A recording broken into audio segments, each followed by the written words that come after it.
twigire hari imbere kugira ngo Christi bapanga iki namuzi ni musaza wanjye. Kaganga ari Muhoza ni babiri ari Umuhoza na Muhoza. ari Umuhoza Delphine ubwo urimo no mu kazi wawe Yego. uramubwira iki rero muri uru rugo rushyashya agiye kujyamo Mwikaze mu muryango turamwishimiye cyane. Yego. nabonye muri mu muraseka mwari mwishimiye cyane mumugaragiye amafoto menshi mwashimishijwe n'iki Yego umunsi nk'uyu ngo ntabwo wabura kwishimira ni umunsi uba ugomba kugaragazamo ibyishimo ufitiye umuntu ko umukunze kandi bigushimishije intambwe wateye. hari ababifataga nk'imikino none amagambo ashize bigiye ku mugaragaro nyine.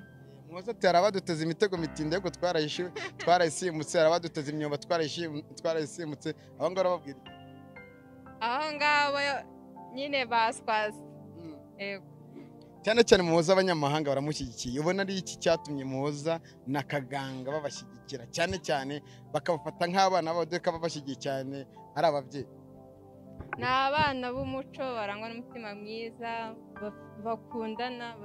nk'uko mubibona imbere ya kamera zanyu cyangwa zacu ku mateleviziyo yanyu aho muri hose mu bihugu bigiye bitandukanye uyu duhagaze imbere ni umubyeyi wacu reka tumuhe ikaze ari kumwe egera hano papa ari kumwe n'uwundi mupapa abo bose tugiye kubaganira kuri kame ikaze umupapa amahoro uratubwira amazina yawe Ikabayizi Jean Dodier ni umugabo ufite umudamu n'abana 4 mama nawe uratwibwira yitwa Imana Petro ushima Imana ufite abana 8 ushimira Imana rero arabampaye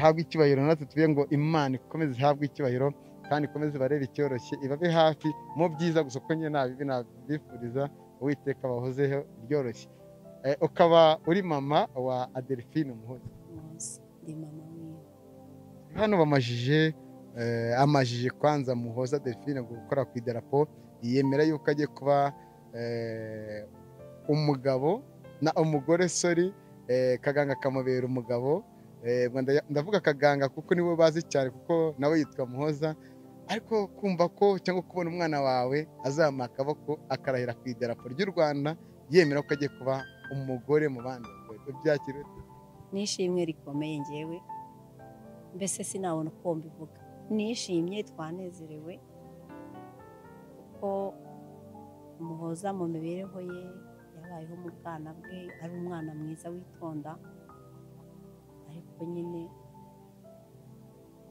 aza kugera igihe akundana n'uriya musore tukabyumva yuko twebwe wenda ari n'amagambo cyangwa urwenya ariko dushimye Imana yuko babigaragarije mu maso y'amahanga n'abanyarwanda muri rusange Imana ibashyigikire kandi ibajye imbere ikomeze babahera umugisha bazabyara ikobwa n'ahungu bazahirwe mu byabo byose Imana ibabemo bazakire abashyitsi urugo rwabo rugendwe rw'umugisha usangwe n'abanyarwanda bose iki nibyo nabifuriza kandi no gusenga ruhande Muhoza cyangwa nk'umuturanyi wabo Muhoza ni umukobwa ubaha Imana ni umukobwa ukunda abantu rwose twamukundaga arasabana agira umutima mwiza Muhoza ni inkoramutima yacu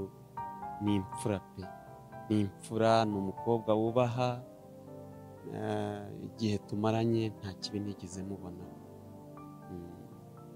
kuri mama Muhoza hari ijambo bakomeze bavuga ngo hari abadutegaga imitego mitindi nanjye ubwanjye kugira ngo nawe turaziranye ndabizi nabo barabizi hari abapfunyikaga ibintu tuvuge bagapfunikanya umwe akaza ngo Kaganga yandiriye amafaranga undi akaza ngo irano gutwika aba bantu babacana ibyo bateleviziyo icyo nababwira nta muntu ujya uvuguruza umugambi w'Imana kuko icyo uzaba cyo kiragutegereza hamwe no gusenga rero ubundi birarwanywa ariko ntago no muri Bibiliya Satani ararwana ntabwo ajya atsinda kandi nta nubwo azigira atsinda bararwanye bakora umugambi wabo ariko ntabwo Imana yemeye ko bawugeraho, kuko buriya igisubizo cyawe niba kizaza ku wa mbere, icyanjye kikaza uyu munsi, uzarindirwa umunsi wawe wa mbere. Hari indirimbo ivuga ngo ibya Yesu ni ku murongo, ngo iyo uvuye mu murongo hinjira mu ndi, kandi kugarukamo bikakurushya. Utegereza wihanganye rero, kuko niyo warwana ibitari ibyawe ntabwo bigeraho. Isaha y'Imana iyo igeze isohoza icyo yavuze kuri njyewe no kuri wowe, ariko ibyo mu bantu ntabwo bijya bigura, murabizi muri Abanyarwanda. Ubundi akenshi tumenyereye ko ababyeyi by'umwihariko bakuru iyo babonye abana bagiye bagira kuvuga ati babaye ibirara, sinzizera ko umusore azanzanira azaba ashyitse, sinzizera ko umuntu ukomeza kugaragara muri buriya hari ukuntu ikibumbura mu makuru mu gihe kinini. Wari waramufashe gute na mbere y'uko aza kubwira ati nafashe rero mu mibereho y'uriya mwana nanjye nakunze kumurera ndi umubyeyi njyenyine ndi mama we, buriya mu mibereho ye no ku ishuri yakoraga ibintu by'amafilime agakina n'abandi bana, abarimu bakamutoranya muri za kakawete, ibintu nk'ibyo yari afitemo n'abaterankunga. Ntabwo rero ibintu nk'ibi ngewe yaba biri mu bintungura ngo mbihangayikire ngo mvuge ngo wenda agiye mu byaha, ahubwo icyo nkoresha ni ugusenga nkavugana Imana, ujye ubarinda, ubaragire, ubacyure, njye ntacyo nakora. Ibyo bintu rero ni ibintu biba mu maraso ye byo gukina, kuko no ku mashuri yarabikoraga. Sinjya mbihangayikira rero, iyo agiye aragenda akaza isaha n'isaha, nkumva ko ari umugisha kandi buri muntu agiriye impamvu. Reka tukureke wenda bigendere, ariko ababaye hafi umuryango wa Muhoza cyane cyane by'umwihariko na Kaganga, inshuti, abavandimwe, nanone abanyamahanga, dore bakomeje kubagarukaho cyane ko babakunze cyane. Hari abandi babyeyi ba Muhoza bari mu bihugu bigiye bitandukanye, abo bose ni iriya jambo rikuri ku mutima. Ikintu mbabwira ni ukubashimira kandi bakaguma kubaba hafi, kuko urugo rugirwa n'abantu kandi rukagirwa n'abaterankunga. Kuko iyo utangiye inzu uhera hasi ukazagera kuri fondasiyo, ukagera mu kubaka, ukagera ku isakaro. Ubwo rero fondasiyo yabo ni ukuyishyigikira, bakababa hafi, natwe tukababa hafi nk'ababyeyi, tukabatera inkunga kugira ngo Satani atazabinjirana, bakaba bahura n'ikibazo mu bwana bwabo n'ubukene, bakaba bagwa bagatsinda. Naho wa wundi wabarwanyaga akabishima hejuru. Ubwo rero icyo ngiye navuga ni ukubashimira kandi tukagumya kubashyigikira, no mu minsi iri imbere tunabasengera. Niyo utabona inkunga, buri amasengesho hari byinshi asenya, kandi mbashimira ngo Imana ikomeze ibahe umugisha. nk'irya mukuru mwavuga, ntekereza ko n'umukobwa udukurikiye aka kanya ishobora kumubera inyigisho, akavuga ati iri jambo biba byiza rero bw'iyo mwana ugiye gufata iziriya nshingano. Ijambo rya nyuma ngewe njya nkunda kumubwira no kubaha Imana n'abantu, kuko urugo rutagendwa n'abantu nta rugo rurimo. Abantu bazana umugisha kandi bakubaha n'umutware wiwe, ibyo ni n'ishinga z'umugore n'umugabo. Ibindi byose Imana izagenda igenza. Yesu abahe umugisha.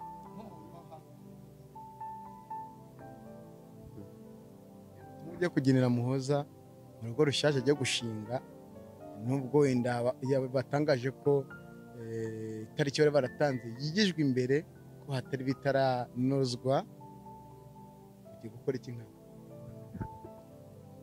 Nk'ubutumwa namugenera muri iyi myiteguro ni ugukomeza agasenga, agakomeza akitwara neza nk'uko n'undi yitwaraga neza, agakomeza akirinda kugira ngo ziriya tariki nizigera azagende nta mugayo umurangwaho, kandi umugabo we akomeze kumubona nk'umutoni, ntazagire ibisitaza bindi byamusitaza, kugira ngo hatabaho inkomyi yatandamira ubu bukwe. Ubw'ibyo rero dukomeje kumuba hafi nk'umuryango, tumusengera, tumugira inama, kandi tuzi ko ziriya tariki zizagera nta kibazo kibayeho. Urakoze cyane. Urakoze. twari tumaze kuganira na mama wa Muhoza ndetse n'umuturanyi wa hafi kumva wa hafi umunyarwanda wabyumvishije.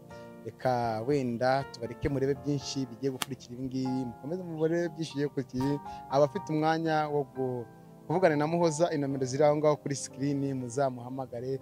Abakomeza kumutera inkunga mu mutera inkunga z'amasengesho n'iz'ubundi bushobozi, dore yinjiye noneho yinjiye ahakomeye. Iyo ubaye umugore uba umugore uvuye mu bakobwa, nanone iyo umugabo ubaye umugabo uvuye mu basore, muri bya bigare, muri bya ki. Reka njye mbaragize Allah subhanahu wa ta'ala, iyo mu ijuru yonyine ibirebera bazereka kuma amagambo, hanyuma jya marambwira Kaganga na Muhoza mbabwira ngo imbere ni heza. Mugire ibihe byiza. Nitwa Ishyaka.